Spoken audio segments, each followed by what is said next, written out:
차가운 공기가 이서연의 뺨을 스쳤다.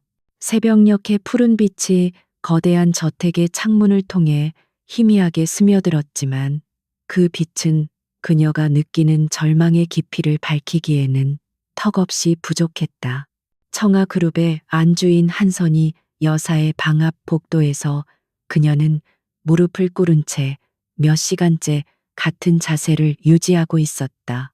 값비싼 실크 카펫의 감촉이 무릎을 통해 전해졌지만 그녀는 아무것도 느낄 수 없었다. 모든 감각이 마비된 듯 오직 시어머니의 날카로운 목소리만이 귓가에 맴돌았다. 내년 같은 천한 것이 감히 강씨 집안의 핏줄을 입에 올려 내 뱃속에 있는 것이 정말 우리 지훈이의 아이인지조차 의심스럽구나. 그 말은 비수가 되어 서연의 심장에 밝혔다.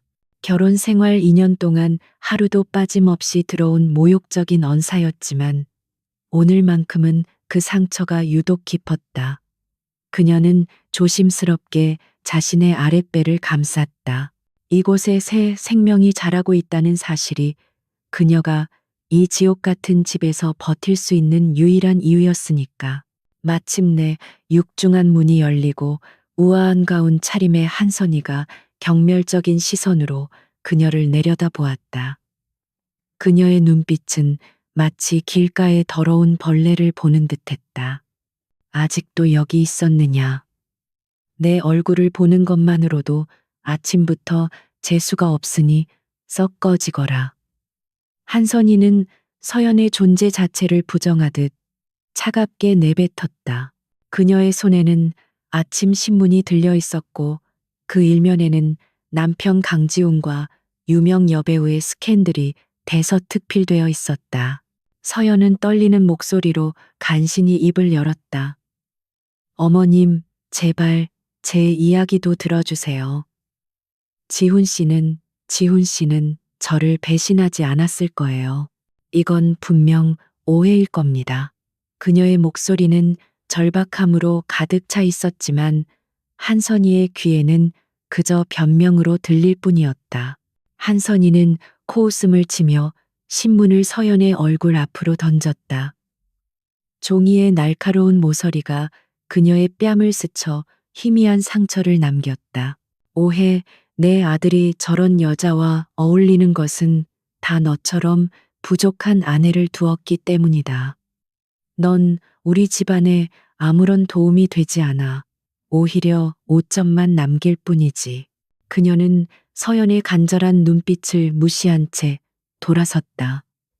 서연은 힘없이 바닥에 주저앉았다.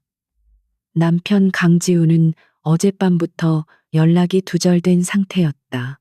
늘 그랬듯이 그는 문제가 생기면 회피하기 바빴고 모든 비난의 화살은 오롯이 서연의 몫이었다. 그는 어머니의 그늘 아래서 단 한 번도 그녀의 방패가 되어주지 않았다. 서연은 비틀거리며 자신의 방으로 돌아왔다. 화려하지만 온기 없는 방은 그녀에게 거대한 감옥처럼 느껴졌다. 벽에 걸린 결혼 사진 속에서 강지우는 억지 미소를 짓고 있었고 그 옆에 자신은 불안한 미래를 예감한 듯 굳은 표정이었다. 그녀는 더 이상 눈물을 흘릴 힘도 없었다. 마음속 깊은 곳에서부터 무언가 단단히 부서져 내리는 소리가 들렸다. 이 결혼은 처음부터 잘못된 것이었다. 사랑이라는 환상에 눈이 멀어 거대한 성벽 안으로 제 발로 걸어 들어온 어리석은 나비와 같았다.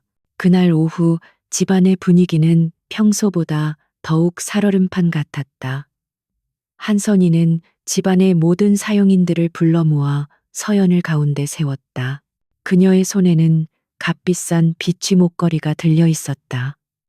그것은 강씨 집안의 가보로 오직 며느리에게만 물려준다는 상징적인 물건이었다.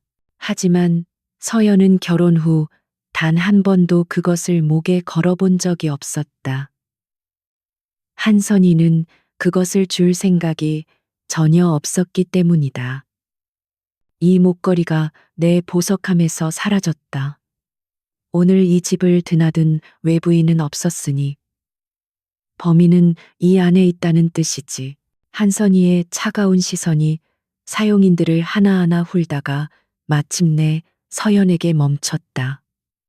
그 눈빛에는 이미 범인을 정해놓은 듯한 확신이 서려 있었다. 내년이 아니더냐. 돈이 궁한 네가 훔쳐서 팔아버리려고 했겠지. 내 어미가 그랬던 것처럼 너도 도둑질에는 이골이 났을 테니. 서연은 온몸의 피가 차갑게 식는 것을 느꼈다. 아닙니다, 어머님. 저는 절대 그런 짓을 하지 않았습니다. 맹세할 수 있어요. 그녀는 결백을 주장했지만 아무도 그녀의 말을 믿어주지 않았다. 사용인들은 겁에 질려 고개를 숙였고 남편 강지우는 소파에 앉아 먼 산을 바라볼 뿐이었다. 그의 침묵은 서연에게 가장 큰 비수였다. 그것은 암묵적인 동의이자 방관이었다. 그는 자신의 아내가 도둑으로 몰리는 상황에서도 어머니에게 맞설 용기가 없었다. 한선희는 경멸의 미소를 지으며 서연에게 다가왔다. 네가 아니라면 증거를 대보아라. 하지만 내깟 것의 말을 누가 믿겠느냐. 그녀는 서연의 뺨을 세차게 후려쳤다. 짝 하는 소리가 거실 전체에 울려 퍼졌고 서연의 고개가 옆으로 돌아갔다. 입안에서 비릿한 피 맛이 느껴졌다.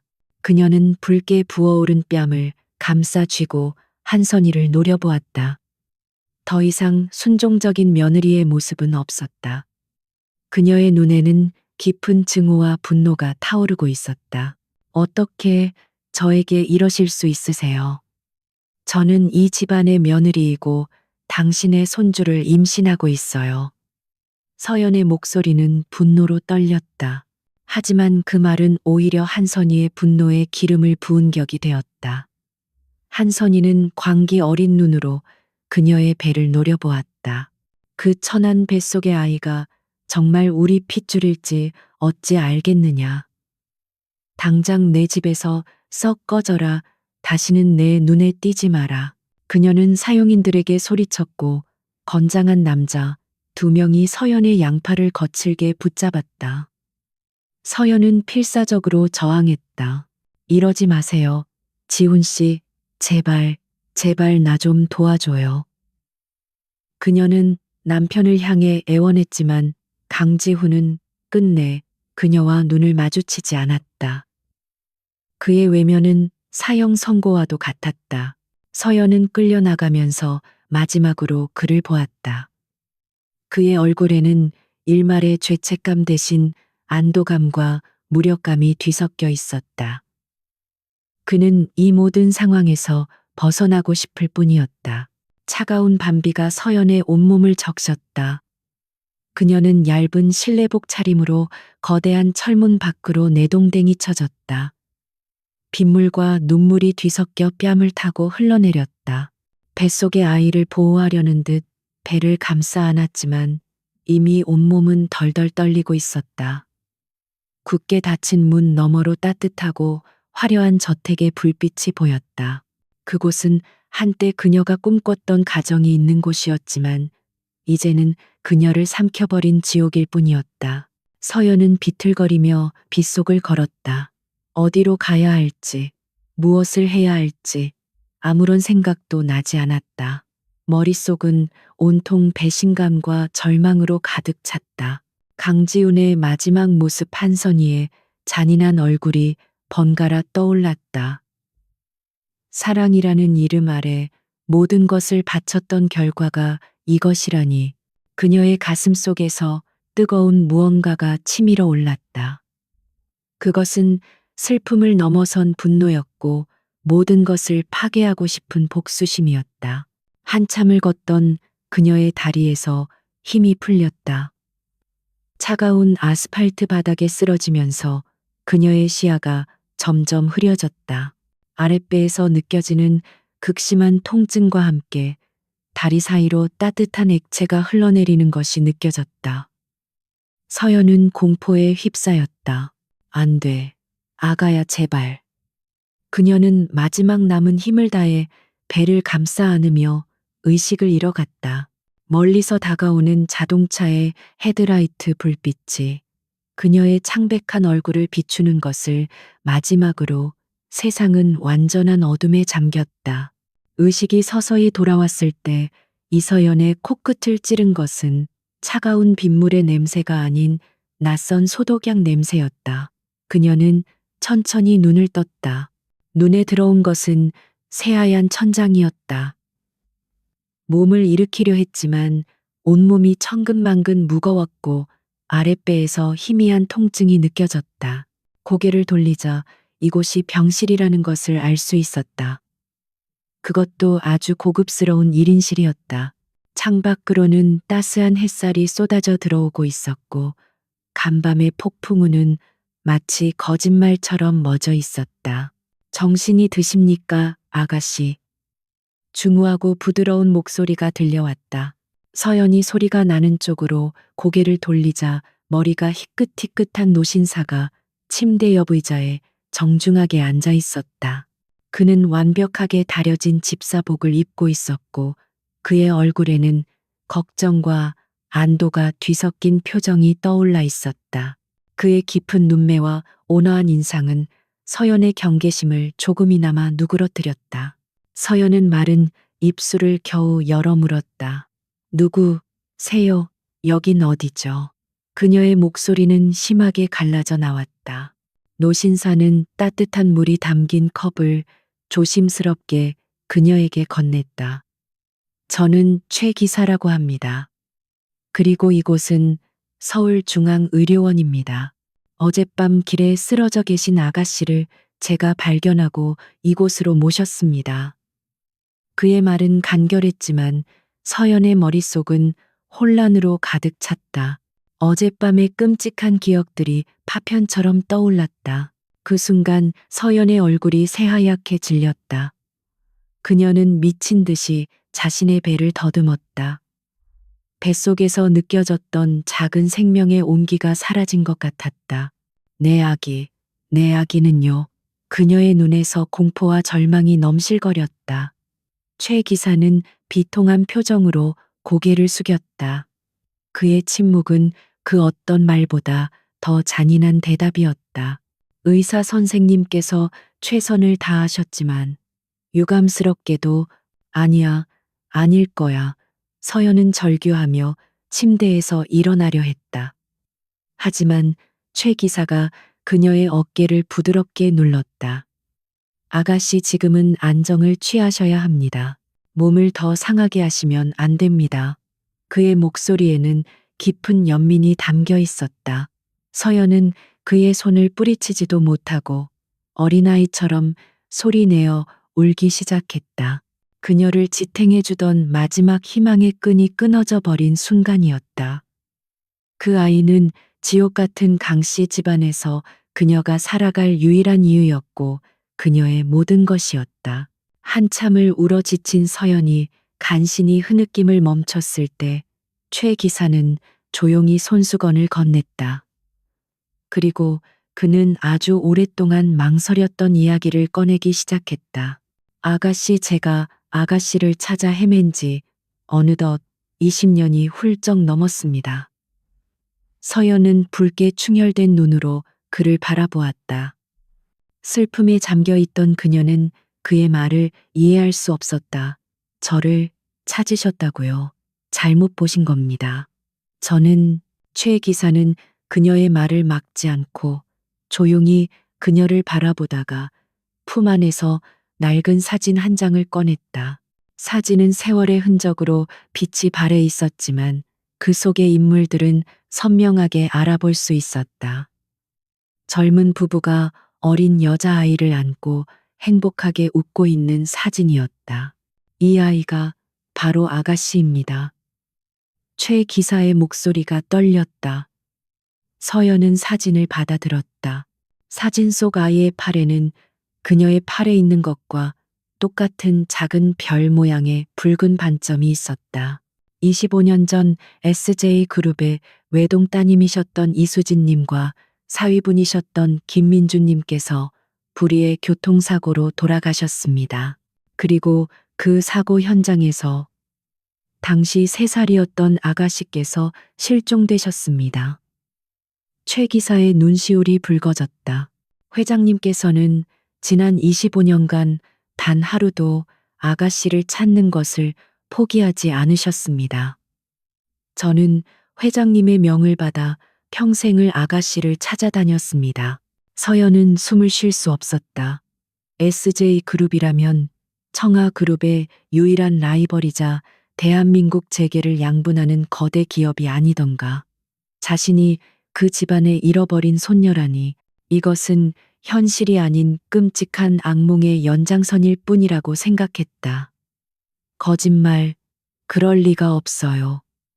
저는 평생을 가난한 고아로 자랐어요. 부모님은 제가 어릴 때 돌아가셨다고 들었어요. 그녀는 혼란 속에서 거칠게 머리를 흔들었다. 최 기사는 고개를 저으며 말을 이었다. 아가씨를 유괴했던 범인은 돈을 노린 자들이었습니다. 하지만 일이 잘못되자 아가씨를 한 보육원 앞에 버려두고 달아났던 겁니다. 저희가 그 사실을 알아냈을 때는 이미 너무 늦은 뒤였습니다. 아가씨께서는 다른 가정으로 입양되셨고 그 이후로 모든 흔적이 끊겼습니다. 그는 서연이 강씨 집안과 결혼하게 된 과정, 그리고 그곳에서 겪은 고통을 모두 알고 있다는 듯한 눈빛으로 그녀를 바라보았다. 그의 설명은 너무나도 구체적이고 논리적이어서 서연은 더 이상 부정할 수 없었다. 잃어버렸던 과거의 조각들이 하나둘씩 맞춰지는 기분이었다. 왜 자신은 입양된 부모와 조금도 닮지 않았는지, 왜 늘 마음 한구석이 텅 빈 것처럼 허전했는지, 이제야 모든 것을 알 것 같았다. 그녀는 더 이상 눈물을 흘리지 않았다. 눈물은 이미 뱃속의 아이와 함께 모두 말라버렸다. 대신 그녀의 마음속에서는 차가운 분노와 함께 새로운 결심이 싹트고 있었다. 며칠 후 몸을 어느 정도 회복한 서연은 최 기사의 안내를 받아 한 거대한 저택으로 향했다. 그곳은 강씨 집안의 저택과는 비교도 되지 않을 만큼 웅장하고 품격이 있었다. SJ그룹의 이병철 회장이 머무는 본가였다. 떨리는 마음으로 들어선 응접실에서 그녀는 백발이 성성하지만 여전히 카리스마 넘치는 노인과 마주했다. 그가 바로 그녀의 할아버지 이병철 회장이었다. 이병철 회장은 휠체어에 앉아 있었지만 그의 눈빛은 여전히 날카롭게 빛나고 있었다. 그는 서연을 보자마자 손을 뻗었다. 그의 손은 세월의 무게로 떨리고 있었다. 오, 내 손녀야, 드디어 돌아왔구나. 그의 목소리에는 수십 년간 쌓아온 그리움과 회한이 담겨 있었다. 서연은 그의 앞에 다가가 무릎을 꿇었다. 할아버지의 거친 손이 그녀의 얼굴을 감쌌고 그의 눈에서 뜨거운 눈물이 흘러내렸다. 미안하다. 이 늙은 할애비가 너무 늦게 너를 찾아서 이 험한 세상에 너를 혼자 두었구나. 그는 오열했다.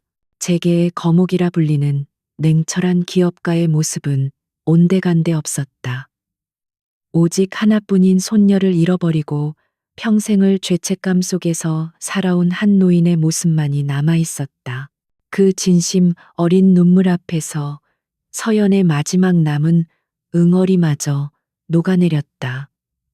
그녀는 할아버지의 품에 안겨 어릴 적 잃어버렸던 따스함을 느꼈다. 그날 이후 이서연이라는 이름은 세상에서 사라졌다. 그녀는 자신의 진짜 이름인 이아리로 다시 태어났다. 할아버지는 그녀에게 SJ그룹의 모든 것을 가르치기 시작했다. 경영, 경제, 외국어, 심지어는 사람의 마음을 꿰뚫어 보는 법까지. 서연아니 아리는 스펀지처럼 모든 것을 흡수했다. 그녀의 명석한 두뇌와 타고난 승부사 기질은 이병철 회장을 놀라게 할 정도였다. 그녀는 더 이상 과거의 연약하고 순종적인 여자가 아니었다. 아이를 잃은 슬픔과 강씨 집안에 대한 증오는 그녀를 강철처럼 단련시켰다. 그녀는 매일 밤 자신을 내쫓던 시어머니의 경멸적인 얼굴과 자신을 외면하던 남편의 비겁한 눈빛을 떠올렸다. 그리고 그들에게 자신이 겪었던 것 이상의 고통을 되돌려주겠다고 맹세했다. 복수는 그녀가 살아가는 유일한 목표이자 이유가 되었다. 그녀는 자신을 철저하게 숨기고 때를 기다리기로 했다. 아리는 저택의 가장 높은 곳에 있는 자신의 방 창가에 섰다. 저 멀리 보이는 서울의 야경 속에서 청아그룹의 빌딩이 유독 눈에 들어왔다. 한때는 그곳을 우러러보며 작은 행복을 꿈꿨지만 이제 그곳은 그녀가 무너뜨려야 할 적의 성이었다. 그녀의 눈동자는 더 이상 슬픔으로 젖어 있지 않았다. 대신 차갑고 날카로운 불꽃이 타오르고 있었다. 폭풍우 속에서 죽어가던 연약한 여자는 이제 없다. 잿더미 속에서 다시 태어난 불사조 복수의 여신이 강림할 시간이었다. 세월은 강물처럼 흘러 7년이라는 시간을 쓸어갔다. 강씨 가문에서 쫓겨나던 그 비참한 밤의 이서연은 이제 어디에도 존재하지 않았다. 그녀는 죽었고 그 잿더미 위에서 새로운 존재가 태어났다. 그녀의 이름은 아리아리 SJ그룹 유럽 지사의 최연소 부회장이자 국제 비즈니스계의 얼음 여왕으로 불리는 인물이었다. 그녀의 이름 앞에는 늘 천재, 냉혹한 협상가, 무자비한 전략가라는 수식어가 따라붙었다. 지난 7년은 그녀에게 자신을 재창조하는 시간이었다. 할아버지 이병철 회장의 전폭적인 지원 아래 그녀는 하버드에서 MBA를 최우등으로 졸업했고 월스트리트의 심장부에서 실전 경험을 쌓았다. 경제와 금융 법률 지식으로 머리를 채우는 동안 그녀는 동시에 혹독한 신체적, 정신적 훈련을 거쳤다. 새벽마다 검도를 연마하며 흐트러진 마음을 다잡았고 사격수를 배우며 목표를 향한 집중력을 길렀다. 그녀의 몸에는 군살 하나 없었고 눈빛은 강철처럼 차갑고 단단해졌다. 그녀의 내면은 복수심이라는 단 하나의 불꽃으로 타오르고 있었다. 매일 밤 잠자리에 들기 전 그녀는 자신이 겪었던 굴욕과 아이를 잃은 고통을 되새겼다. 한선희의 경멸에 찬 얼굴 강지훈의 비겁한 침묵은 결코 아물지 않는 상처가 되어 그녀를 채찍질했다. 그 기억들은 그녀를 나약하게 만드는 대신 더욱 강하고 잔인하게 만들었다. 그녀는 감정을 드러내는 법을 잊었고 오직 냉정한 이성과 계산만이 그녀를 지배했다. 유럽 시장에서 아리아리의 등장은 그야말로 혜성과 같았다. 그녀는 부임한 지 1년 만에 만성적자에 시달리던 SJ그룹의 유럽 지사를 흑자로 전환시켰다. 그녀의 방식은 파격적이고 공격적이었다. 수십 년간 이어진 낡은 관행을 단번에 갈아엎었고 비효율적인 부서는 가차없이 정리했다. 그녀의 결정에 반발하는 이들은 많았지만 결국 경이로운 실적이 모든 불만을 잠재웠다. 그녀는 결과로 자신의 능력을 증명했다. 한 번은 프랑스의 유서 깊은 명품 브랜드를 인수하는 협상 자리였다. 수개월간 지지부진하던 협상을 타결하기 위해 그녀가 직접 나섰다. 상대는 값을 올리기 위해 온갖 핑계를 대며 시간을 끄는 노예한 사업가였다. 그는 아리아의 젊음과 동양인 여성이라는 점을 얕보고 거만하게 굴었다. 그는 협상 테이블에 앉자마자 그녀의 전문성이 아닌 외모를 칭찬하는 무례를 범했다. 아리아는 희미한 미소조차 짓지 않았다. 그녀는 얼음처럼 차가운 목소리로 입을 열었다. 회장님의 시간은 금처럼 귀하시겠지만 제 시간은 다이아몬드와 같습니다. 불필요한 이야기는 생략하고 본론으로 들어가죠. 그녀는 회사의 재무제표와 숨겨진 부실 자산 목록, 그리고 회장이 저지른 탈세 혐의에 대한 자료까지 그의 눈앞에 펼쳐 보였다.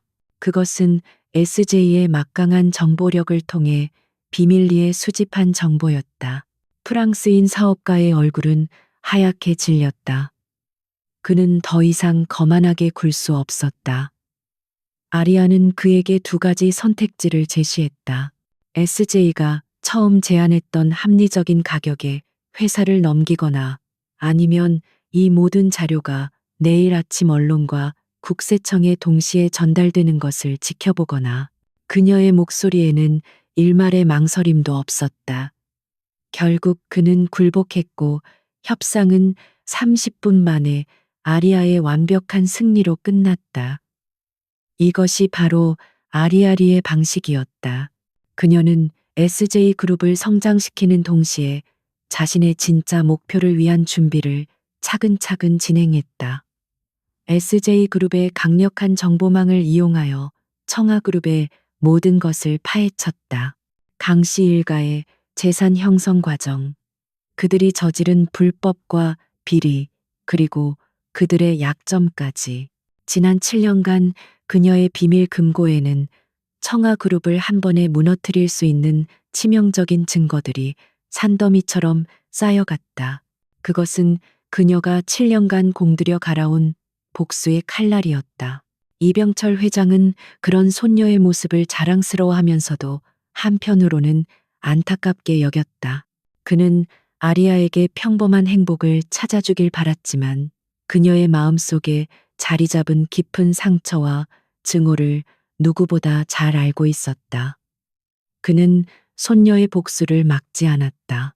대신 그녀가 그 복수를 완벽하게 끝내고 새로운 삶을 시작할 수 있도록 뒤에서 묵묵히 지원해 주었다. 그는 아리아가 단순히 복수에 미친 괴물이 아니라 정의를 실현하는 강한 존재가 되기를 바랐다.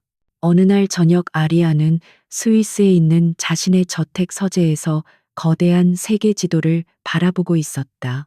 그녀의 시선은 유럽의 여러 도시들을 거쳐 마침내 아시아 대륙의 작은 반도 대한민국 서울에 꽂혔다. 그곳에 그녀가 파괴해야 할 과거가 있었다. 그녀는 비서에게 연락해 전용기 준비를 지시했다. 그리고 할아버지인 이병철 회장에게 전화를 걸었다. 할아버지, 저 아리예요. 그녀의 목소리는 평소처럼 차분했지만 그 안에는 미세한 결의가 서려 있었다. 수화기 너머로 이병철 회장의 인자한 목소리가 들려왔다. 그래, 내 손녀딸. 목소리가 좋은 걸 보니 잘 지내는 모양이구나. 그는 손녀의 의도를 이미 짐작하고 있었다. 아리아는 잠시 침묵하다가 입을 열었다. 이제 돌아갈 시간이 된 것 같아요. 그녀의 말에 이병철 회장은 길게 탄식하지 않았다. 그는 담담하게 말했다. 알겠다. 모든 준비는 되어 있다. 네가 가는 길에 걸림돌이 되는 것은 무엇이든 내가 치워주마. 가서 네가 원하는 것을 모두 이루고 돌아오너라. 할아버지의 말은 그녀에게 가장 큰 힘이 되었다. 그녀는 복수를 위해 돌아가는 것이지만 이제 더 이상 혼자가 아니었다. 그녀의 뒤에는 SJ그룹이라는 거대한 산이 버티고 있었다. 전화를 끊은 아리아는 창밖을 내다보았다. 제네바 호수 위로 붉은 노을이 지고 있었다. 7년 전 핏물 같은 빗속에서 모든 것을 잃었던 그녀였다. 이제 그녀는 모든 것을 가진 자가 되어 그 지옥으로 돌아가려 하고 있었다. 그녀의 입가에 7년 만에 처음으로 희미하고도 잔인한 미소가 떠올랐다. 한선이, 그리고 강지훈, 너희들이 버린 이서연이 아니라 너희들을 심판할 아리아리가 간다. 너희들이 나에게 줬던 절망, 그 수천 배를 돌려주겠어. 복수의 서막이 오르고 있었다. 인천국제공항은 이른 아침부터 수많은 인파와 취재진으로 북새통을 이루고 있었다. 대한민국 재계의 판도를 뒤흔들 거물 SJ 그룹 유럽 지사장 아리아리가 7년 만에 본국으로 귀환하는 날이었기 때문이다. 잠시 후 귀빈 전용 게이트가 열리고 완벽한 블랙수트 차림의 아리아가 모습을 드러냈다. 선글라스 너머로도 느껴지는 그녀의 차가운 카리스마는 공항 전체의 공기를 순식간에 압도했다. 수십 개의 카메라 플래시가 동시에 터져나왔고 기자들의 질문이 빗발쳤다. 아리아 부회장님, 이번 귀국의 목적이 청아그룹을 겨냥한 것이라는 소문이 사실입니까? SJ그룹의 대규모 국내 투자 프로젝트에 대해 한 말씀 부탁드립니다. 아리아는 조금의 동요도 없이 경호원들의 호의를 받으며 천천히 걸음을 옮겼다. 그녀의 입가에는 그 어떤 감정도 읽을 수 없는 희미한 미소가 걸려 있었지만 그 미소는 보는 이를 오히려 서늘하게 만들었다. 7년 전 이 땅을 떠날 때 그녀는 비에 젖은 생쥐처럼 초라하고 비참했다. 하지만 지금 그녀는 누구도 감히 올려다볼 수 없는 여왕의 모습으로 돌아왔다.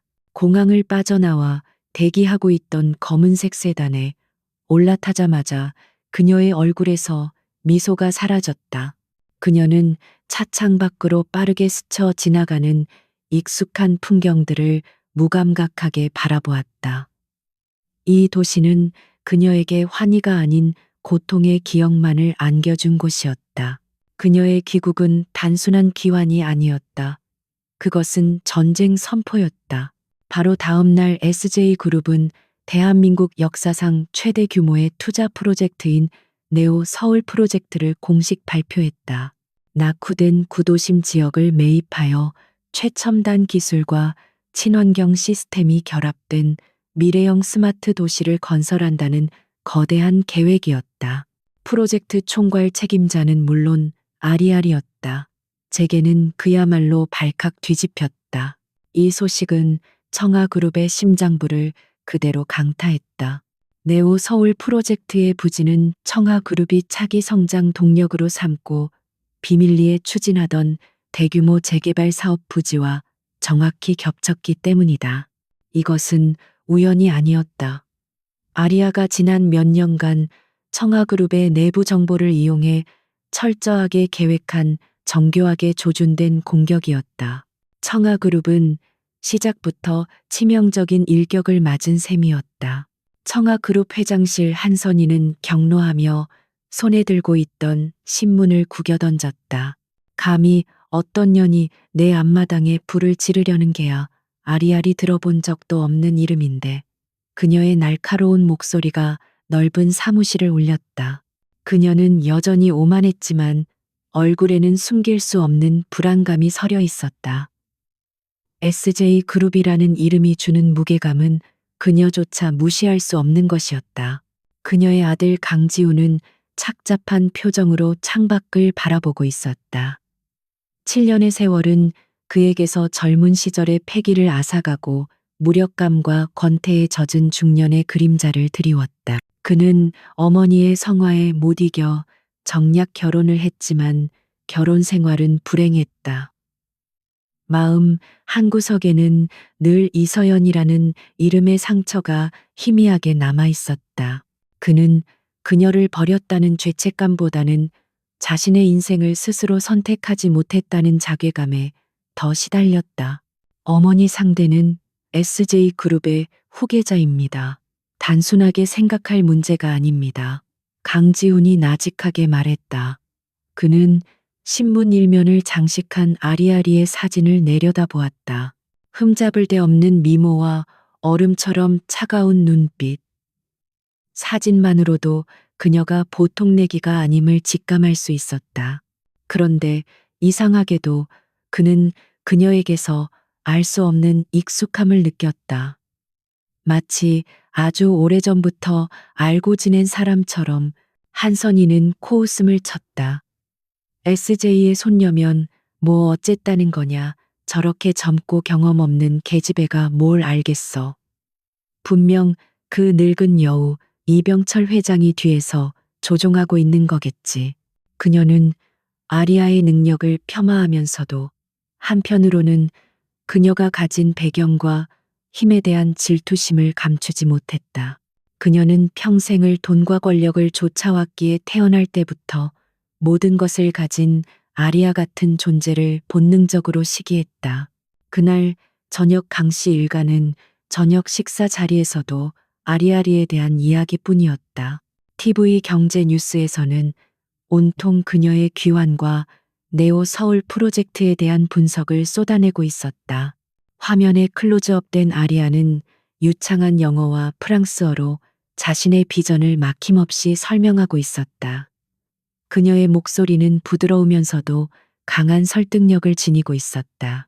그 목소리를 듣는 순간 강지우는 손에 들고 있던 와인잔을 떨어뜨릴 뻔했다. 심장이 이유 없이 거세게 뛰기 시작했다. 목소리였다. 분명히 낯선 억양과 톤이었지만 그 목소리의 근저에 깔린 무언가가 그의 기억 깊은 곳을 건드렸다. 그는 혼란스러운 표정으로 화면을 뚫어지게 쳐다보았다. 아내의 날카로운 질문이 그의 상념을 깨뜨렸다. 여보, 왜 그래요? 저 여자한테 반하기라도 했어요. 아니, 그냥 어디서 본 것 같아서. 강지우는 얼버무렸다. 하지만 그의 시선은 TV 속 아리아에게서 떨어질 줄 몰랐다. 한선희는 그런 아들을 한심하다는 듯 쳐다보며 말했다. 정신 차려라. 저 여자는 이제 우리의 적이야. 어떻게든 약점을 찾아내서 이번 프로젝트를 무산시켜야 해. 그녀는 이미 아리아를 무너뜨릴 계략을 꾸미기 시작하고 있었다. 그녀의 탐욕스러운 눈이 번뜩였다. 같은 시각 서울의 야경이 한눈에 내려다 보이는 최고급 호텔 펜트하우스에서 아리아는 와인잔을 기울이고 있었다. 그녀의 앞에는 서울 시내의 지도가 펼쳐져 있었고 그 중심에는 청아그룹의 본사 빌딩이 붉은 펜으로 표시되어 있었다. 그녀의 태블릿 PC 화면에는 강씨 일가의 저녁 식사 자리를 도청한 음성 파일이 재생되고 있었다. 한선희의 증오에 찬 목소리, 강지훈의 혼란스러운 음성이 그녀의 귀에 생생하게 들려왔다. 그녀의 입가에 차가운 미소가 걸렸다. 모든 것이 그녀의 계획대로 움직이고 있었다. 그녀는 일부러 자신의 얼굴과 목소리를 언론에 최대한 노출시켰다. 그들이 자신을 인지하고 자신에게 흥미를 느끼고 마침내 자신에게 다가오도록 유도하기 위한 미끼였다. 그들은 아직 모른다. 자신들이 지금 상대하고 있는 적이 누구인지. 자신들이 7년 전 무참히 짓밟고 버렸던 그 여자가 바로 눈앞에 있다는 사실을. 아리아는 와인잔을 들어 창밖의 청아그룹 빌딩을 향해 겨누었다. 오랜만이야, 강지훈. 그리고 한선희 여사. 내가 돌아왔어. 너희들이 만든 지옥에서. 이제 곧 너희들이 내 지옥으로 들어오게 될 거야. 그녀의 목소리는 칠흑 같은 밤 공기 속으로 나직하게 흩어졌다. 거대한 복수의 연극, 그 화려한 막이 이제 막 올랐을 뿐이었다. 아리아리의 전쟁은 조용하지만 맹렬하게 시작되었다. 그녀는 전면에 나서서 포화를 퍼붓는 대신 거미줄처럼 보이지 않는 함정들을 청아그룹의 사업 곳곳에 쳐놓기 시작했다. 첫 번째 목표는 청아건설이 사활을 걸고 있는 신도시 건설 프로젝트였다. 청아는 이 프로젝트에 필요한 핵심 자재를 공급하는 중소기업 태산산업의 인수를 비밀리에 추진하고 있었다. 이 정보는 이미 오래전에 아리아의 손에 들어와 있었다. 그녀는 청아가 본격적으로 움직이기 직전 유령 회사를 통해 태산산업에 훨씬 더 매력적인 인수 제안을 넣었다. 자금난에 시달리던 태산산업은 당연히 더 높은 가격을 부른 아리아의 손을 잡았다. 뒤늦게 이 사실을 안 청아는 패닉에 빠졌다. 핵심 자재 공급처를 잃으면 프로젝트 전체가 좌초될 위기였다. 강지우는 어쩔 수 없이 직접 협상 테이블에 나섰다. 그는 태산산업을 인수한 유령 회사의 대리인과 마주 앉았지만 협상은 일방적인 끌려감의 연속이었다. 상대는 청아의 절박한 상황을 정확히 꿰뚫고 있었고 시장 가격의 2배가 넘는 터무니없는 가격을 불렀다. 울며 겨자 먹기로 청아는 그 제안을 받아들일 수밖에 없었다. 이 거래 하나로 청아그룹의 현금 유동성은 심각한 타격을 입었다. 이 모든 것을 뒤에서 조종한 아리아는 자신의 펜트하우스에서 보고를 받으며 만족스러운 미소를 지었다. 이것은 시작에 불과했다.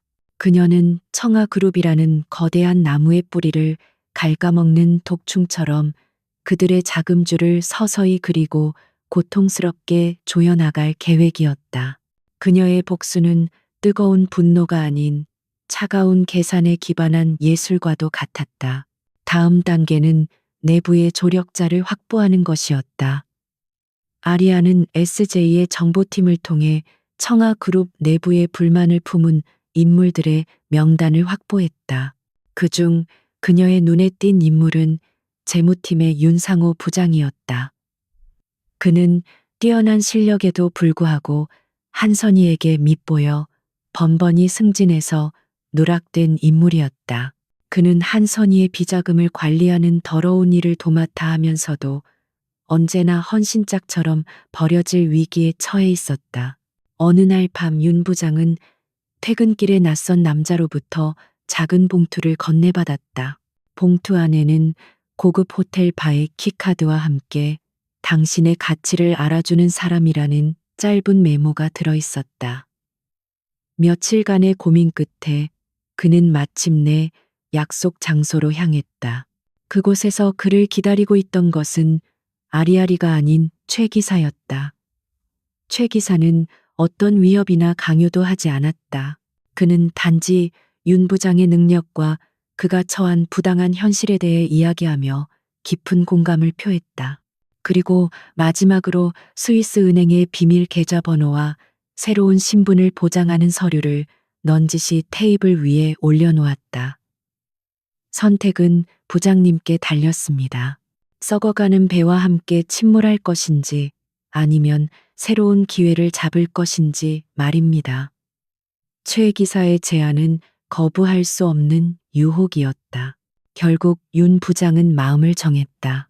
며칠 후 그는 한선희가 수십 년간 축적해온 비자금 내역과 정관계 로비, 장부 자금 세탁의 증거가 담긴 USB를 최 기사에게 넘겼다. 그는 가족과 함께 조용히 한국을 떠났다. 아리아는 마침내 청아그룹의 숨통을 끊어놓을 가장 날카로운 비수를 손에 넣게 된 것이다. 그녀는 아직 이 카드를 쓸 때가 아니라고 판단했다. 결정적인 순간을 위해 아껴둘 필요가 있었다. 시간이 흘러 연말이 다가왔고 재계의 모든 거물들이 모이는 자선 파티가 열렸다. 아리아는 당연히 가장 주목받는 게스트로 초대받았다. 그녀는 몸의 곡선을 우아하게 드러내는 짙은 남색의 실크 드레스를 입고 파티장에 들어섰다. 목에는 어떤 장신구도 하지 않았지만 그녀의 존재감만으로도 주변의 모든 보석이 빛을 잃을 정도였다. 그녀의 등장에 파티장의 모든 시선이 집중되었다. 한선희와 강지훈 역시 파티에 참석해 있었다. 한선희는 자신에게 쏟아져야 할 스포트라이트를 단숨에 빼앗아간 젊은 여자를 질투와 경계심이 뒤섞인 눈으로 쏘아보았다. 그녀는 아들에게 말했다. 저 계집애 사람들의 혼을 빼놓는 재주가 있구나. 하지만 저런 것들은 거품과도 같지 실속이 없어. 그녀는 애써 상대를 폄하하며 자신의 불안감을 감추려 했다. 하지만 강지훈의 생각은 달랐다. 그는 사람들 사이에서 여유롭게 대화를 나누는 아리아에게서 눈을 뗄 수가 없었다. 그녀의 몸짓 하나하나 말투 하나하나가 너무나도 우아하고 기품 있었다. 하지만 그를 사로잡은 것은 그녀의 아름다움만이 아니었다. 보면 볼수록 그의 기억 저편에 묻어두었던 누군가와 겹쳐 보였다. 특히 웃을 때 살짝 휘어지는 눈매가 그랬다. 마침내 한선희가 먼저 움직였다. 그녀는 와인잔을 든 채 가장 인자한 미소를 지으며 아리아에게 다가갔다. 아리아 부회장님, 이렇게 직접 뵙게 되어 영광입니다. 소문보다 훨씬 더 아름다우시군요. 그녀의 목소리는 꿀처럼 달콤했지만 그 안에는 날카로운 가시가 숨겨져 있었다. 그녀는 상대를 칭찬하는 척하며 그녀를 젊고 세상 물정 모르는 여자로 규정하려 했다. 아리아는 천천히 고개를 돌려 그녀를 마주 보았다. 그녀의 눈빛은 깊이를 알 수 없는 차가운 호수와도 같았다. 만나 뵙게 되어 반갑습니다, 한선희 여사님. 하지만 저는 외모에 대한 칭찬보다는 사업의 성과로 인정받는 것을 더 중요하게 생각합니다.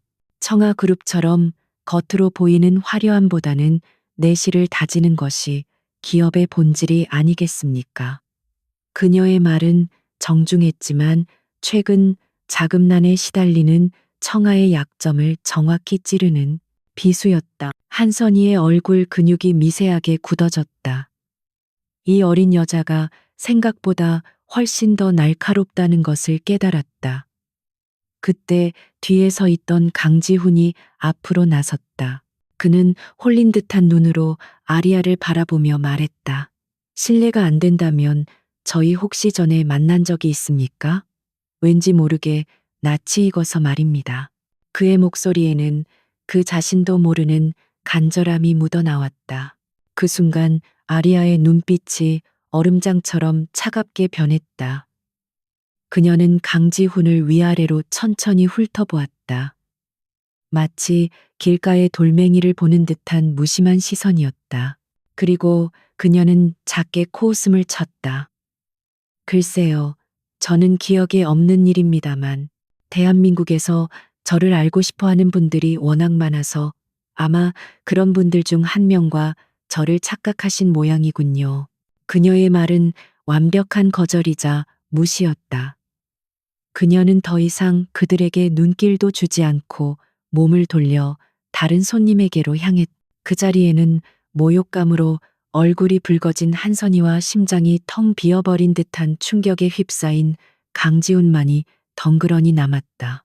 강지훈은 아리아의 뒷모습을 망연자실하게 바라보았다. 그녀의 차가운 눈빛과 냉정한 목소리가 그의 심장에 밝혔다. 그는 확신할 수 있었다. 저 여자는 분명 자신과 깊은 인연이 있는 사람이라는 것을, 그리고 그것이 악연이라는 것을 예감했다. 제국의 첫 번째 균열은 소리 없이 찾아오지 않았다. 그것은 천지를 뒤흔드는 굉음과 함께 시작되었다. 어느 평온한 아침, 대한민국 모든 TV 채널의 아침 뉴스 헤드라인이 일제히 한 가지 소식으로 도배되었다. 청아화학신소재 에코라이프에서 1급 발암물질 다량 검출 충격이라는 자막이 국민들의 눈을 사로잡았다. 에코라이프는 청아그룹이 차세대 성장 동력으로 야심차게 내놓은 친환경 건축 단열재였다. 안전성과 효율성을 앞세운 대대적인 홍보 덕분에 이미 수많은 신축 아파트와 공공건물에 시공된 상태였다. 그런데 그곳에서 인체에 치명적인 발암물질이 기준치의 수백 배를 초과하여 검출되었다는 것이다. 뉴스는 분노한 입주민들의 인터뷰와 전문가들의 심각한 경고를 연이어 내보냈다. 그 파장은 즉각적이고 파괴적이었다. 증권 시장이 개장하자마자 청아그룹의 주가는 수직으로 곤두박질 쳤다. 매도 물량이 폭포수처럼 쏟아져 나오며 순식간에 하한가를 기록했다. 시가총액 수조 원이 단 몇 분 만에 공중으로 증발해 버렸다. 청아그룹 본사 빌딩은 그야말로 아수라장이었다. 빗발치는 항의 전화와 언론사의 취재 요청에 업무가 마비될 지경이었다. 강씨 가문의 저택 아침 식탁은 그야말로 살얼음판이었다. 한선희는 끓어오르는 분노를 참지 못하고 손에 들고 있던 찻잔을 바닥에 내동댕이 쳤다. 쨍그랑하는 파열음과 함께 최고급 도자기가 산산조각 났다. 그녀는 핏발이 선 눈으로 아들 강지훈을 쏘아보았다. 이게 도대체 어떻게 된 일이냐? 네가 책임지고 있는 사업이 아니었어. 이 무능한 놈. 강지훈은 하얗게 질린 얼굴로 아무 대답도 하지 못했다. 그 역시 새벽부터 보고를 받고 사태를 파악하려 했지만 모든 것이 혼란스러웠다. 분명 출시 전까지 수십 번의 안전성 검사를 거쳤는데 어떻게 이런 일이 벌어질 수 있는지 도무지 이해가 가지 않았다. 이것은 단순한 사고가 아니었다. 누군가 의도적으로 청아를 무너뜨리기 위해 파놓은 함정이라는 불길한 예감이 그의 온몸을 휘감았다. 죄송합니다, 어머니. 즉시 원인을 파악하고 대책을 마련하겠습니다. 그가 간신히 입을 열었지만 한선희의 분노는 사그라들지 않았다. 대책 이미 늦었어. 저 아리아리라는 계집애가 한국에 돌아온 이후로 되는 일이 하나도 없구나. 분명 그년의 짓이 틀림없어. 그녀는 아무런 근거도 없이 모든 책임을 아리아에게 돌렸다. 그녀의 이성은 이미 마비 상태였다. 위기에 처하자 그녀의 오만함은 추악한 히스테리로 변모했다. 설상가상으로 얼마 전 울며 겨자먹기로 비싼 값에 자재를 공급받기로 한 신도시 건설 프로젝트마저 발목을 잡았다. 에코라이프 사태로 청하의 기업 이미지가 최악으로 치달으면서 정부와 지자체가 프로젝트 전면 재검토에 들어간 것이다. 막대한 자금을 쏟아부은 사업이 공중분해될 위기에 처했다. 아리아가 쳐놓은 거미줄이 동시다발적으로 청하의 숨통을 조여오기 시작한 것이다. 그날 오후 청하그룹 이사회는 초상집 분위기 속에서 열렸다. 강지우는 침통한 표정으로 피해 규모와 주가 폭락 사태를 보고했다. 이사들의 얼굴에는 절망과 불안감이 가득했다. 일부는 강지훈의 경영 능력에 노골적인 의문을 제기하기도 했다. 바로 그때 회의실 문이 열리고 한선희가 얼음처럼 차가운 얼굴로 들어섰다. 그녀는 원래 공식적인 이사회 멤버가 아니었지만 그룹의 실질적인 지배자는 바로 그녀였다. 모두 고개를 숙이고 있을 때가 아닙니다. 그녀는 회의 테이블 상석에 앉아 좌중을 압도했다. 이것은 위기이자 기회입니다. 우리에게 등을 돌린 언론은 돈으로 막고 반대하는 정치인들은 약점을 잡아 입을 다물게 하면 됩니다. 그리고 SJ그룹이 이번 사태의 배우라는 증거를 만들어내서 역공을 펼쳐야 합니다. 그녀의 대책은 현실 감각이라고는 찾아볼 수 없는 오만과 독선으로 가득 찬 것이었다. 몇몇 이사들이 난색을 표했지만 한선희의 광기 어린 눈빛 앞에서 아무도 감히 반대 의견을 내지 못했다. 강지훈은 절망했다. 어머니는 문제를 해결하는 것이 아니라 더 큰 수렁으로 회사를 밀어넣고 있었다.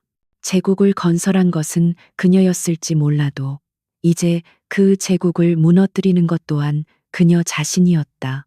아버지의 유언을 지키기 위해 평생을 어머니의 꼭두각시로 살아온 자신의 삶이 한없이 허무하게 느껴졌다.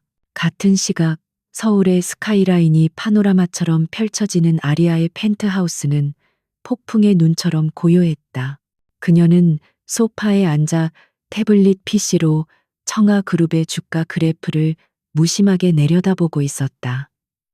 그래프는 더 이상 내려갈 곳이 없다는 듯 바닥에 처박혀 있었다. 그녀의 옆에는 최 기사가 서서 방금 들어온 보고를 올리고 있었다. 아가씨의 예상대로 청아화학연구소의 핵심 연구원 한 명이 저희 쪽으로 전향했습니다. 그가 제공한 자료에 따르면 이번 사태는 경쟁사의 음해가 아니라 원가 절감을 위해 한선희 회장이 직접 유해 물질 사용을 지시했던 것으로 드러났습니다. 최 기사의 보고에 아리아는 조금도 놀라지 않았다. 그녀는 이미 모든 것을 꿰뚫고 있었다. 그녀는 돈에 눈이 먼 한선이가 결국 스스로 무덤을 팔 것이라고 확신했다. 그녀가 한 일은 그저 작은 불씨를 던져 그들이 스스로 쌓아 올린 탐욕의 성에 불을 붙인 것뿐이었다. 잘 됐군요. 그 자료는 아직 공개하지 마세요. 가장 결정적인 순간에 사용해야 하니까요. 그녀의 목소리는 얼음처럼 차가웠다. 창밖으로 어둠이 내리기 시작했다. 저 멀리 보이는 청아그룹의 빌딩은 위태로운 등불처럼 희미하게 빛나고 있었다. 아리아는 와인잔을 들어 그 빌딩을 향해 가볍게 기울였다. 견고해 보였던 제국의 성벽에 마침내 첫 번째 균열이 생겼다. 이제 그녀는 그 틈을 비집고 들어가 기둥을 하나씩 무너뜨리고 마침내 그들의 오만한 왕자를 산산조각 낼 것이다. 복수의 교향곡은 이제 막 1악장을 끝냈을 뿐이었다. 청아그룹이 발암물질 스캔들로 휘청이는 동안 강지호는 전혀 다른 종류의 폭풍에 휩싸여 있었다. 아리아리라는 여자는 그의 머릿속에서 떠나지 않는 유령과도 같았다. 회사의 생사가 걸린 회의를 하는 중에도 쏟아지는 비난에 대한 대책을 논의하는 순간에도 그는 문득문득 그녀의 차가운 눈빛과 냉소적인 미소를 떠올렸다. 그럴 때마다 심장이 얼어붙는 듯한 기이한 감각이 그를 사로잡았다. 그녀는 분명 처음 보는 여자였다. 그런데 왜 그녀의 목소리, 그녀의 눈매, 심지어는 와인잔을 쥔 손가락의 움직임 하나하나가 그의 기억 깊은 곳에 잠들어 있던 누군가를 자꾸만 끄집어내는 것일까? 그는 처음에는 단순한 기시감 혹은 뛰어난 여성 경영인에 대한 막연한 호기심이라고 치부하려 했다. 하지만 자선 파티에서 그녀가 던진 모욕적인 말과 무심한 시선은 그의 마음에 지워지지 않는 낙인처럼 새겨졌다. 그것은 단순한 무시가 아니었다. 그녀의 눈빛에는 경멸과 함께 아주 희미한 그러나 분명한 증오가 서려 있었다.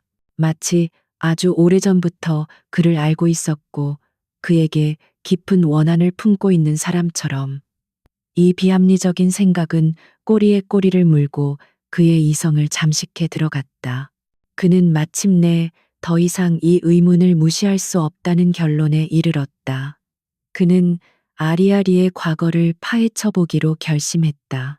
강지우는 그룹의 자금으로 고용한 업계 최고라 불리는 흥신소 소장을 비밀리에 만났다. 그는 아리아리의 사진을 건네며 말했다. 이 여자의 모든 것을 알아봐 주시오.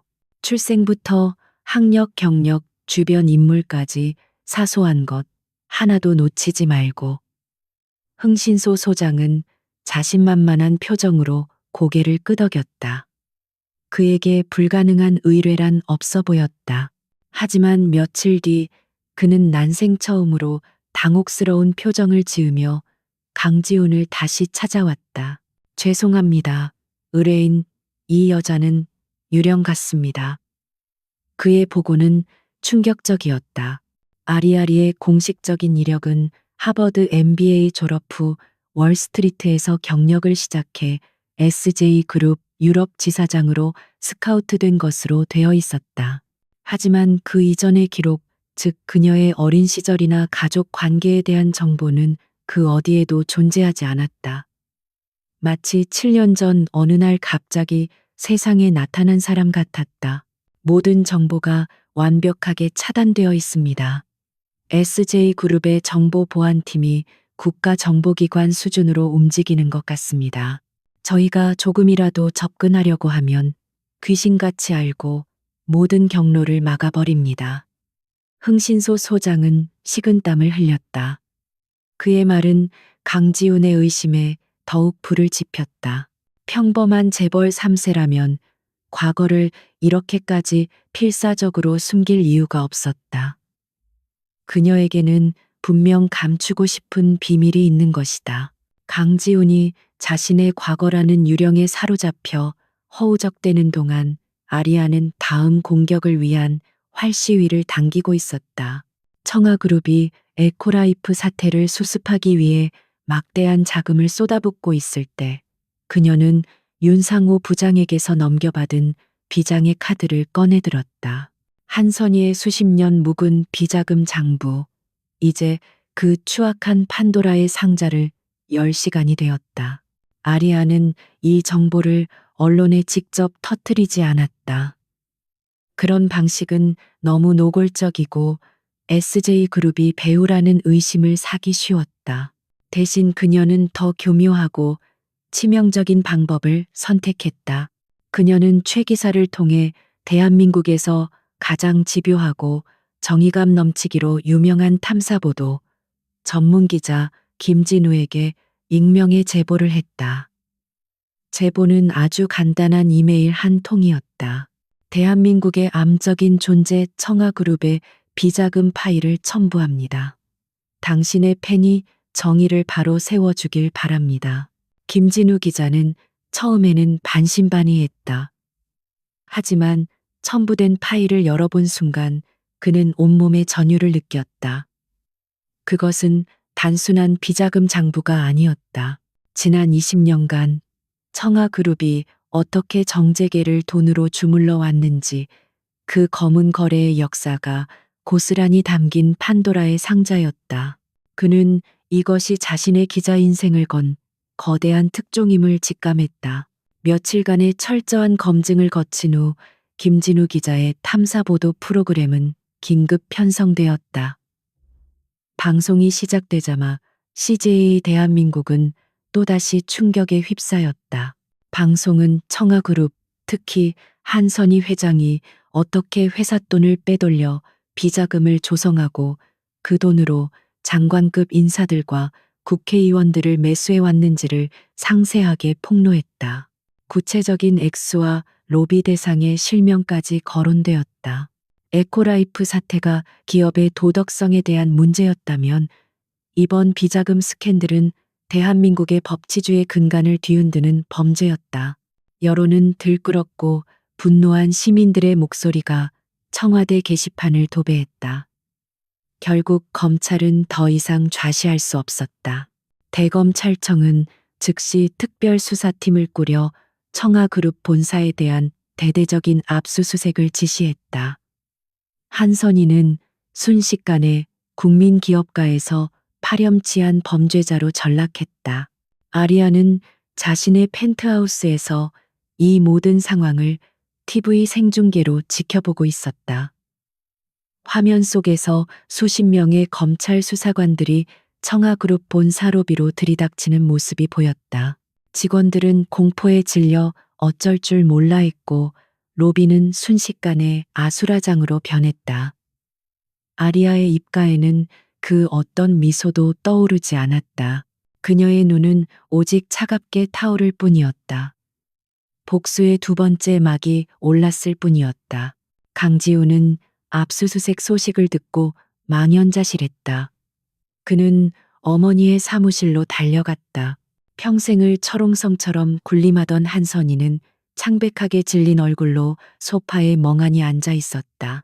그녀의 눈에는 더 이상 오만함 대신 생전 처음 느껴보는 공포와 당혹감이 서려 있었다. 그녀는 아들을 보자마자 미친 사람처럼 소리쳤다. 이게 다 그 아리아리라는 년 때문이야. 그년이 우리를 함정에 빠뜨린 거야. 강지우는 아무 대답도 할 수 없었다. 그의 머릿속은 온통 아리아리에 대한 생각으로 가득 차 있었다. 이 모든 것이 정말 그녀가 계획한 것이라면 그녀는 도대체 누구란 말인가? 왜 이토록 자신과 자신의 가족에게 깊은 원한을 품고 있는 것인가? 바로 그때 그의 뇌리를 스치는 끔찍한 기억의 파편이 있었다. 7년 전 그날 밤 비에 젖은 채 절규하며 자신에게 매달리던 아내 이서연의 얼굴. 그는 미친 듯이 자신의 서재로 달려가 낡은 앨범을 꺼냈다. 앨범 속에는 먼지가 뽀얗게 쌓인 결혼 사진이 있었다. 사진 속에서 수줍게 웃고 있는 이서연의 얼굴. 그는 떨리는 손으로 TV 화면에 나온 아리아리의 얼굴과 사진 속 서연의 얼굴을 번갈아 보았다. 너무나도 다른 두 사람이었다. 한 명은 연약하고 순종적이었고 다른 한 명은 강하고 냉혹했다. 하지만 눈이었다. 깊은 슬픔과 상처를 간직한 그 눈매만큼은 기이할 정도로 닮아 있었다. 과거의 유령이 비로소 그의 눈앞에 그 형체를 드러내기 시작하고 있었다. 검찰의 압수수색은 거대한 태풍이 휩쓸고 간 것과 같았다. 한때 대한민국 경제의 심장부처럼 위용을 자랑하던 청아그룹의 본사 빌딩은 이제 유령 도시처럼 변해버렸다. 복도는 텅 비었고 사무실마다 압수수색을 상징하는 노란 테이프가 을씨년스럽게 붙어 있었다. 자금줄이 막히면서 대부분의 프로젝트가 중단되었고 협력업체들은 등을 돌렸다. 제국의 붕괴는 생각보다 훨씬 더 빠르고 허무하게 진행되고 있었다. 한선희에게 닥친 현실은 더욱 비참했다. 그녀는 더 이상 청아그룹의 안주인이자 재계의 여왕이 아니었다. 피의자 신분으로 검찰청 포토라인에 서는 굴욕을 겪어야 했고 수십 년간 자신을 떠받들던 세상의 시선이 얼마나 차가운지 뼈저리게 느껴야 했다. 검찰 조사실의 차가운 의자에 앉아 밤샘 조사를 받는 동안 그녀의 오만했던 자존심은 산산조각 났다. 그녀를 더욱 절망에 빠뜨린 것은 사람들의 배신이었다.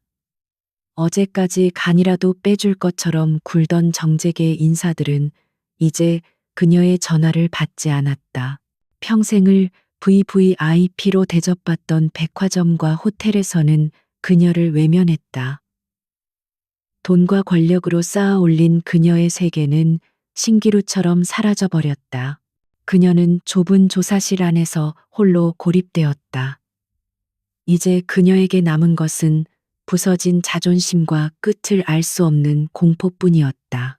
강지우는 이 모든 상황을 무력하게 지켜볼 수밖에 없었다. 회사는 침몰 직전의 난파선과 같았고 어머니는 범죄자로 낙인 찍혔다. 하지만 그의 머릿속은 온통 다른 생각으로 가득 차 있었다. 이서연과 아리아리, 두 개의 이름, 두 개의 얼굴이 그의 영혼을 잠식하고 있었다. 낡은 앨범 속에서 발견한 희미한 닮음은 이제 걷잡을 수 없는 확신으로 변해가고 있었다. 그는 진실을 확인해야만 했다. 그는 남은 인맥과 자금을 총동원하여 7년 전 그날 밤의 기록을 다시 파헤치기 시작했다. 그는 이서연이 쫓겨났던 그날 밤 서울 시내의 모든 병원, 응급실 기록을 샅샅이 뒤졌다. 수많은 기록들 속에서 그의 심장을 멎게 하는 한 줄의 기록을 발견했다. 폭우가 쏟아지던 그날 새벽 신혼 미상에 젊은 임산부가 저체온증과 과다출혈로 실려왔다는 기록이었다. 강지훈은 떨리는 손으로 기록을 계속해서 확인했다. 환자의 인상착의는 서연과 놀라울 정도로 일치했다. 그리고 결정적으로 그녀는 심각한 유산을 겪었으며 며칠 후 최 실장이라는 보호자의 요청으로 극비리에 퇴원했다는 내용이 적혀 있었다. 그리고 그 최 실장의 소속은 바로 SJ 그룹 회장 비서실이었다. 모든 조각이 하나의 끔찍한 그림으로 맞춰지는 순간이었다. 온몸의 피가 차갑게 식는 것 같았다. 강지우는 의자 등받이에 힘없이 몸을 기댔다. 이서연. 자신이 비겁하게 외면했던 아내, 뱃속의 아이와 함께 빗속으로 내쫓았던 그녀가 바로 SJ그룹의 잃어버린 손녀였던 것이다. 그리고 7년 후 아리아리라는 이름의 복수의 화신이 되어 돌아온 것이다. 모든 것이 설명되었다. 그녀의 냉혹함, 그녀의 증오, 그리고 청아그룹을 향한 그녀의 정교하고 무자비한 공격까지. 그는 실성한 사람처럼 웃기 시작했다. 웃음소리는 점점 커져서 마침내 절규에 가까운 울음으로 변했다. 후회가 파도처럼 밀려와 그의 심장을 집어삼켰다. 그는 모든 것을 잃었다. 사랑했던 아내, 태어나지도 못한 아이, 그리고 아버지에게서 물려받은 회사까지. 이 모든 것이 자신의 비겁함과 어리석음 때문에 벌어진 일이었다. 그는 스스로 자신의 모든 것을 파괴해 버린 것이다. 그는 7년 전 그날 밤을 떠올렸다. 어머니의 서슬퍼런 위세에 눌려 아내의 손을 놓아버렸던 자신의 모습. 살려달라고 애원하던 그녀의 눈빛을 외면했던 자신의 비겁함. 그는 그녀가 겪었을 고통과 절망의 깊이를 감히 상상조차 할 수 없었다. 그녀는 가장 밑바닥 지옥에서 홀로 살아남아 스스로를 강철로 단련시켜 돌아온 것이다. 그녀의 복수는 너무나도 당연하고 정당한 것이었다. 며칠 후 청아그룹의 최종 부도를 막기 위한 마지막 채권단 회의가 소집되었다. 강지훈은 텅 빈 눈으로 회의실로 향했다. 그에게는 이제 회사를 살릴 의지도 힘도 남아있지 않았다. 그저 이 모든 비극을 끝내고 싶을 뿐이었다. 육중한 회의실 문이 열리고 채권단의 대표 자격으로 한 사람이 들어섰다. 바로 아리알이었다. 그녀는 여전히 얼음처럼 차갑고 아름다웠다. 그녀는 회의 테이블 상석에 앉아 마치 사형 선고를 내리는 여왕처럼 몰락한 제국의 왕자를 내려다보았다. 강지우는 그녀와 눈을 마주쳤다. 그녀의 눈동자 속에서 그는 7년 전 빗속에서 절망에 떨던 이서연의 모습을 보았다. 그리고 그 눈동자는 이제 그 어떤 동정이나 연민도 없이 오직 차가운 경멸과 승리감으로 가득 차 있었다. 오만했던 제국의 벽은 마침내 완전히 무너져 내렸다. 이제 남은 것은 심판뿐이었다. 청아그룹의 운명을 결정할 채권단 회의실은 숨막히는 침묵만이 감돌았다. 거대한 원목 테이블 주위로 모인 채권단 대표들의 얼굴에는 냉정한 계산만이 번뜩였다. 테이블의 한쪽 끝에 앉은 강지훈은 텅 빈 눈으로 허공을 응시하고 있었다. 그는 몰락한 왕국의 마지막 왕이었다. 그의 어깨는 수천 톤의 실패와 후회의 무게에 짓눌려 있었다. 회의실의 육중한 문이 열리고 아리아리가 그녀의 법률팀과 함께 들어섰다. 그녀의 또각거리는 하이힐 소리는 마치 장송곡처럼 조용한 회의실에 울려 퍼졌다. 그녀는 테이블 상석 강지훈의 바로 맞은편에 앉았다. 그 자리야말로 이 회의의 모든 권력을 쥔 사람의 자리였다. SJ그룹은 이미 청하의 채권 대부분을 사들여 회사의 운명을 결정할 수 있는 절대적인 위치에 서 있었다. 그녀의 옆자리에는 변호사와 함께 참석한 한선희가 앉아 있었다. 구속집행정지 처분을 받고 겨우 회의에 참석한 그녀는 며칠 사이에 폭삭 늙어버린 모습이었다. 화려했던 명품옷과 보석은 사라지고 초췌한 얼굴에는 깊은 절망과 도끼만이 남아 있었다. 그녀는 아리아를 금방이라도 물어뜯을 듯한 기세로 노려보았다. 아리아는 그들의 시선을 조금도 의식하지 않고 준비해온 서류를 테이블 위에 펼쳤다. 그녀의 목소리는 회의실의 차가운 공기처럼 냉정하고 사무적이었다. 보시다시피 청아그룹의 현재 부채는 자산을 현저히 초과한 상태입니다. 회생 가능성은 전무하며 현재로서는 파산 절차를 밟는 것이 유일한 해결책입니다. 그녀의 말은 사형 선고와도 같았다. 채권단 대표들은 이미 예상했다는 듯 조용히 고개를 끄덕였다. 강지우는 입술을 깨물었다. 아버지에게서 물려받은 할아버지가 피땀으로 일군 제국이 그에 대해서 이렇게 허무하게 막을 내리는 것이었다. 그는 모든 것을 체념한 채 눈을 감았다. 하지만 아리아의 다음 말은 그의 꺼져가던 영혼에 다시 불을 지폈다. 하지만 파산 절차를 진행하기 전에 반드시 정리해야 할 개인적인 채무가 남아 있습니다. 그녀의 말에 회의실의 모든 시선이 집중되었다. 아리아는 강지훈과 한선희를 똑바로 바라보았다.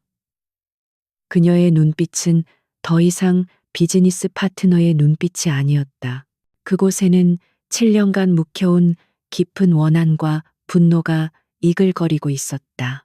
7년 전 아주 춥고 비가 많이 오던 밤이 있었습니다. 한 젊은 여자가 이 집안에서 쫓겨났죠. 그녀는 마치 오래된 동화책을 읽어주듯 나직하게 이야기를 시작했다. 한선희는 경멸적인 표정으로 코웃음을 쳤다. 지금 여기가 어디라고 가짜는 옛날 이야기를 꺼내는 게냐. 그녀가 소리쳤지만 아리아는 아랑곳하지 않았다. 강지훈의 얼굴은 이미 새하얗게 질려가고 있었다. 아리아는 자리에서 일어나 회의실의 대형 스크린 앞에 섰다. 그 여자는 억울한 도둑 누명을 썼고 뱃속에 당신들의 핏줄을 품고 있었음에도 불구하고 무참히 버려졌습니다. 스크린에 7년 전 서연이 살던 작은 방의 사진이 나타났다. 이어서 그녀가 남편을 위해 정성껏 만들었던 음식 사진, 서툴게 뜨개질한 아기 옷 사진이 차례로 비쳤다. 강지훈은 숨을 쉴 수 없었다. 그것들은 모두 그의 기억 속에 희미하게 남아있던 서연의 흔적들이었다. 그 여자는 그날 밤 모든 것을 잃었습니다. 남편, 가족, 그리고 뱃속의 아이까지도. 아리아의 목소리가 미세하게 떨렸다. 그녀는 천천히 자신을 가리켰다. 그녀의 눈에서 마침내 7년간 감춰왔던 뜨거운 눈물이 흘러내렸다. 그 여자가 바로 접니다. 당신들이 쓰레기처럼 버렸던 이서연입니다. 회의실은 충격으로 얼어붙었다. 한선희는 믿을 수 없다는 듯 눈을 크게 뜨고 자리에서 벌떡 일어났다. 거짓말 내년이 감히. 그녀는 말을 잇지 못했다. 눈앞에 아리아리와 기억 속에 초라했던 며느리의 모습이 겹쳐지면서 끔찍한 진실이 그녀의 뇌리를 강타했다. 강지훈은 이미 무너져 내렸다. 그는 테이블에 머리를 밟고 어린아이처럼 오열하기 시작했다. 아리아는 눈물을 닦았다. 이제 더 이상 약한 모습은 없었다. 그녀는 다시 얼음 여왕의 모습으로 돌아와 마지막 증거를 스크린에 띄웠다. 그것은 윤상호 부장이 넘긴 자료 중에서도 가장 치명적인 한선희가 직접 에코라이프의 원가 절감을 위해 발암물질 사용을 지시하고 문제가 생길 시 하급자에게 책임을 떠넘기라고 말하는 내용이 담긴 녹음 파일이었다. 이것만으로도 당신은 평생을 감옥에서 썩게 될 겁니다. 한선희 여사. 아리아의 목소리는 심판관의 목소리였다. 한선희의 마지막 남은 자존심과 오만이 그 순간 완전히 무너져 내렸다. 그녀의 다리에서 힘이 풀렸다. 그녀는 평생을 두려워했던 것, 바로 모든 것을 잃고 차가운 감옥에 갇히는 자신의 미래를 보았다. 그것은 죽음보다 더한 공포였다. 잘못했다. 내가 다 잘못했다. 한선희는 이성을 잃고 아리아의 앞으로 기어가 그녀의 발치에 엎드렸다. 그녀는 아리아의 구두를 붙잡고 애원하기 시작했다. 제발 용서해다오, 서연아. 이 늙은이가 눈이 멀어서 그랬다. 제발 나를 감옥에 보내지 말아다오. 한때 세상을 호령하던 여왕의 모습은 온데간데 없었다. 오직 살아남기 위해 발버둥치는 추한 노파만이 남아 있었다. 강지훈 역시 비틀거리며 다가와 그녀의 앞에 무릎을 꿇었다. 그는 차마 그녀의 얼굴을 보지 못하고 바닥에 머리를 조아렸다. 서연아, 내가 죽일 놈이야. 내가 당신과 우리 아기를 지키지 못했어. 제발 나에게 속죄할 기회를 줘. 그의 울음 섞인 목소리는 텅 빈 회의실에 비참하게 울려 퍼졌다. 아리아는 자신들의 발밑에 무릎 꿇고 용서를 비는 두 사람을 차갑게 내려다보았다. 그녀가 7년간 매일 밤 꿈속에서 그리던 장면이었다. 하지만 그녀의 마음속에는 통쾌함 대신 깊은 허무함이 밀려왔다. 이들의 비참한 모습이 그녀의 상처를 치유해 줄 수는 없었다. 그녀의 잃어버린 아이를 되돌려 줄 수도 없었다. 복수는 달콤했지만 그 끝은 씁쓸했다. 그녀는 그들을 향해 마지막 판결을 내렸다. 아리아는 차가운 눈으로 자신의 발치에 엎드린 두 사람을 내려다보았다. 한때는 하늘처럼 우러러보던 시어머니였고 세상의 전부라 믿었던 남편이었다. 그들의 비참한 모습은 그녀가 7년간 그려온 복수의 완성이었지만 그녀의 마음은 텅 빈 것처럼 고요했다. 용서라는 단어는 그녀의 사전에서 지워진 지 오래였다. 용서는 신의 영역이고 그녀는 단지 인간으로서 심판을 내릴 뿐이었다. 용서라. 그녀의 입에서 나온 목소리는 겨울 호수의 얼음처럼 차가웠다. 그 단어는 당신들이 나에게 가르쳐 주지 않은 것입니다. 당신들은 나에게 오직 증오와 배신, 그리고 절망만을 가르쳤을 뿐이죠. 그녀는 한선희의 손을 뿌리치고 한 걸음 뒤로 물러섰다. 그 작은 움직임은 그들과 자신 사이에 건널 수 없는 강이 있음을 선언하는 것과 같았다. 당신들의 죄는 내가 아닌 법이 심판할 것입니다. 내가 원하는 것은 당신들의 값싼 동정이 아니라 이 세상에 정의가 살아있다는 것을 증명하는 것 뿐입니다. 그녀는 자신의 변호사에게 고갯짓을 했다. 변호사는 준비해온 모든 증거 자료를 채권단과 그 자리에 배석한 검찰 관계자에게 넘겼다. 한선희의 운명은 그것으로 결정되었다. 결과는 신속하고 무자비했다. 한선희는 에코라이프 사태의 주범이자 수천억 원대의 횡령 및 배임 정관계 로비 혐의로 무기징역에 가까운 중형을 선고받았다. 평생을 호화롭게 살아온 그녀는 차가운 감방에서 죄수복을 입은 채 남은 생을 보내게 되었다. 그녀가 믿었던 돈과 권력은 결국 그녀를 구원해주지 못했다. 교도소의 높은 담벼락 안에서 그녀는 매일 밤 자신이 버렸던 며느리의 얼굴을 떠올리며 절망 속에서 몸부림쳤다고 한다. 강지우는 법적인 처벌은 면했지만 그에게는 살아있는 것 자체가 지옥이었다. 청아그룹은 결국 파산했고 모든 자산은 SJ그룹에 흡수되었다. 그는 평생을 바쳐 지키려 했던 모든 것을 잃었다. 강남의 호화로운 저택도 수십 대의 슈퍼카도 그를 따르던 사람들도 모두 연기처럼 사라졌다. 그는 작은 원룸에서 홀로 살아가며 매일 밤 잃어버린 아내와 아이의 악몽에 시달렸다. 그의 비겁함에 대한 대가는 평생 동안 계속될 고독과 죄책감이었다. 청아그룹의 시대는 그렇게 막을 내렸다. 아리아는 청아의 잔해 위에서 새로운 시작을 선언했다. 그녀는 그룹의 이름을 새로운 시작이라는 의미의 아르누보 알트 누보로 바꾸고 대대적인 개혁에 착수했다. 과거의 부패한 인물들은 모두 정리되었고 능력 있는 젊은 인재들이 그 자리를 채웠다. 그녀는 윤리 경영과 사회적 책임을 최우선 가치로 내세웠고 아르누보는 곧 대한민국에서 가장 존경받는 기업 중 하나로 다시 태어났다. 복수가 끝난 후 아리아에게는 깊은 허무함이 찾아왔다.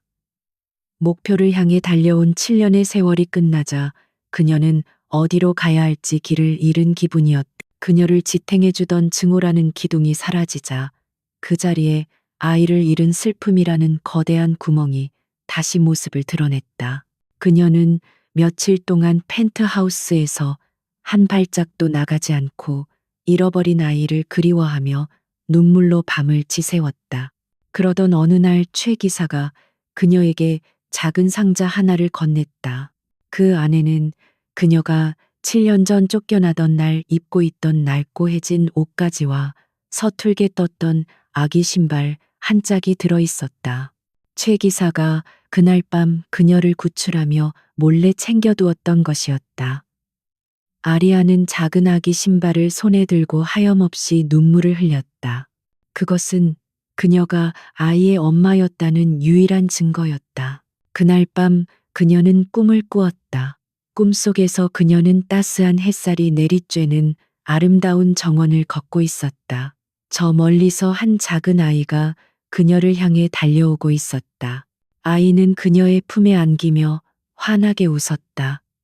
엄마, 이제 울지 마세요. 엄마가 행복해야 저도 행복해요. 아이의 목소리는 그녀의 영혼을 어루만지는 것 같았다. 잠에서 깨어난 아리아의 뺨 위로 마지막 눈물이 흘러내렸다. 그것은 더 이상 슬픔의 눈물이 아닌 정화와 치유의 눈물이었다. 그녀는 마침내 깨달았다. 진정한 복수는 그들을 파멸시키는 것에서 끝나는 것이 아니라 자신이 행복해지는 것이라는 것을. 그녀는 더 이상 과거의 상처에 얽매여 살지 않기로 결심했다. 그녀는 자신의 부와 권력을 더 의미 있는 곳에 사용하기로 마음먹었다. 몇 달 후 아리아는 자신의 사제를 털어 햇살 재단이라는 이름의 공익 재단을 설립했다. 재단은 그녀처럼 어려움에 처한 미혼모들을 돕고 가정 폭력에 피해 여성들에게 법률적, 경제적 지원을 제공하는 일을 시작했다. 그녀는 더 이상 차가운 복수의 여신 아리아리가 아니었다. 따뜻한 마음을 가진 이서연으로 돌아와 과거의 자신과 같은 처지에 놓인 사람들의 상처를 보듬어주는 수호천사가 되었다. 어느 맑은 봄날 그녀는 아르누보 그룹의 회장실 창가에 섰다. 그곳은 한때 한선희가 세상을 호령하던 바로 그 자리였다. 창밖으로는 그녀가 새롭게 재건한 도시의 스카이라인이 눈부시게 펼쳐져 있었다. 그녀의 얼굴에는 더 이상 증오의 그늘이 없었다. 오직 역경을 이겨낸 자만이 가질 수 있는 깊고 평온한 미소가 자리하고 있었다. 그녀는 모든 것을 잃은 잿더미 속에서 다시 태어나 마침내 자신만의 왕국을 건설하고 진정한 행복을 찾아냈다. 새로운 새벽이 밝아오고 있었다.